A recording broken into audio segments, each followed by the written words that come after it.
Medicover hospitals Vizag's most trusted hospital 04068334455. Okay, అందరికీ నమస్కారం. చిత్తూరు నియోజకవర్గంలో ఏదైతే డయేరియా అనే ఒక డిజీజ్ అనేది వస్తుందని ఆల్రెడీ మన మున్సిపల్ కమిషనర్ గారు హెచ్చరించడం జరిగింది. ఇమ్మీడియట్ గా నేను తగు యాక్షన్ తీసుకొని చెప్పగానే మున్సిపల్ కమిషనర్ గారు ఇమ్మీడియట్ గా పిల్లల్లో అవగాహన కల్పిస్తే పేరెంట్స్ కూడా అనుకూలంగా ఉంటుందని ఈ కార్యక్రమం చేపట్టడం జరిగింది. అందులో భాగంగా ఇవాళ ఈ స్కూల్ విజిట్ కూడా చేశాము. సో పిల్లలు ఎటువంటి ఆహారం తీసుకుంటున్నారు, అలాగే ఇక్కడ పరిశుభ్రంగా ఉందా లేదా, అలాగే ఎడ్యుకేషన్ ఏం స్టాండర్డ్స్ ఉంది, వీటన్నిటిపైన ఇవాళ ఇక్కడ ఒక విజిట్ చేద్దామని ప్లాన్ చేయడం జరిగింది సడన్ గా. సో ఇవాళ పొద్దున అనుకున్నాం, ఇక్కడ విజిట్ చేయడం జరిగింది. పిల్లలకంతా కూడా డయేరియా పైన ఒక డాక్టర్ ద్వారా, అలాగే మున్సిపల్ సిబ్బంది ద్వారా ఈ స్కూల్ హెచ్ఎం గారికి, అందరికీ, టీచర్స్ కి, పిల్లలకి కూడా ట్రైనింగ్ ఇవ్వడం జరిగింది.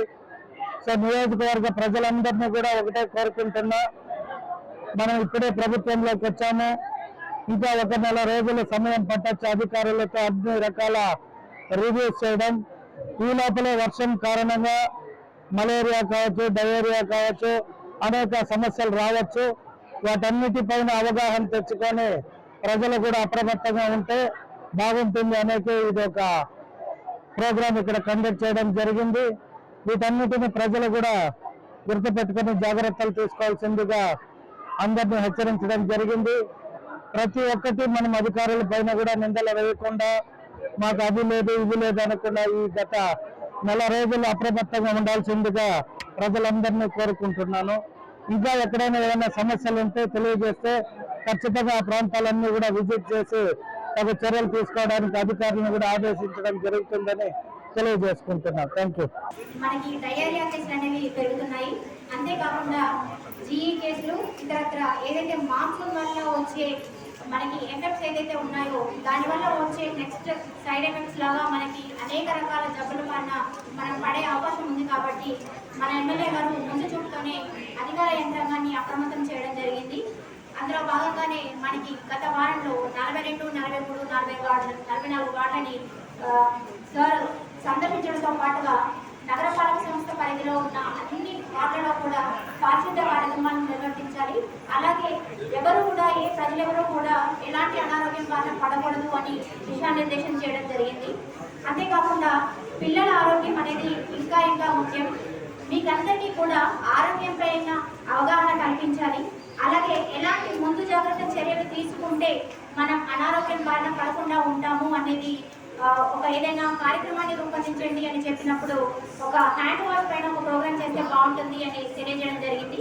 ఆ దాంట్లో భాగంగానే మన ఈరోజు నగరంలో ఉన్న అన్ని పాఠశాలలో కూడా హ్యాండ్ వాష్ ప్రోగ్రామ్ చేసుకుంటున్నాం సార్. ప్రజాప్రతినిధులందరినీ కూడా అందులో పార్టిసిపేట్ చేయవలసింది కోరాము. అలాగే హెడ్ మాస్టర్స్, మన సచివాలయం సిబ్బంది అందరూ కూడా ఈరోజు ప్రతి స్కూల్లో కూడా ఈ కార్యక్రమాన్ని చేస్తున్నారు. ఈ కార్యక్రమంలో భాగంగా మనం ఎమ్మెల్యే గారు ఇక్కడ పార్టిసిపేట్ చేయడం అనేది చాలా సంతోషంగా ఉంది. ఇవాళ ఈ పాఠశాలకి విచ్చేసిన సందర్భం తెలుసు కదా మీ అందరికీ. దేని పర్పస్ లో వచ్చాను ఇక్కడికి? డయేరియా అనే ఒక సురక్షితంగా ఉండాలి అంటే ఏమేమి చేయాలని ఆల్రెడీ మీకు ఒక ట్రైన్ చేశారు కదా, చేశారా? మరి పరిశుభ్రతగా ఉండాలంటే ఏమేమి చేయాలి అనేది మీ అందరూ ఇప్పుడు ఇంకొక నా స్పీచ్ తర్వాత మీతో పాటు నేను ఉంటాను, ఓకేనా?